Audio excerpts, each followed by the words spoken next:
कृपया श्री स्वामी समर्थ सगळ्यांना। तर इथे बघा मी माठ आहे ना घासू राहिले। तर माझ्या माठामध्ये गारच पाणी होत नाही आहे, तर म्हटलं मस्त असं आता घासून काढू। तर इथे बघा मीठ आणि सोडा घेतलेला आहे थोडासा घासण्यासाठी। इथे आपण रुमालाला ओला करून घेऊ। आता हे बघू शकता तुम्ही, बघू शकता तुम्ही किती मस्त असा पांढरा रुमाल आहे। तर यामध्ये असा बुडून घ्यायचा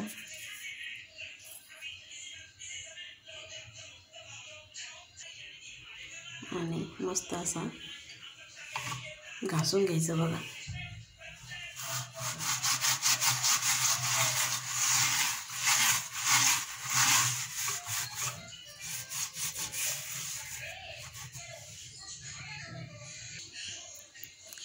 इथे तुम्ही बघू शकता हा रुमाल असा कसा काळा काळा कुट्ट झालेला आहे, बघू शकता।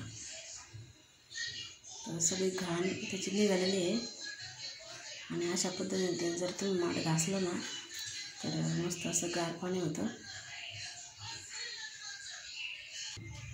अशा पद्धतीने घासलं ना,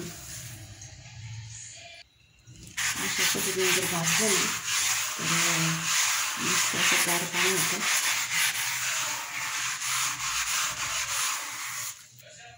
तर अशा पद्धतीने मी माठ घासून काढलेला आहे आणि तुम्ही बघू शकता कसं चकाचक निघालेलं आहे।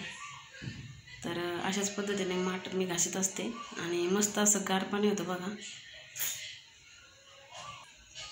तर तुम्हाला आजचा व्हिडिओ कसा वाटला प्लीज मला कमेंट करून सांगा।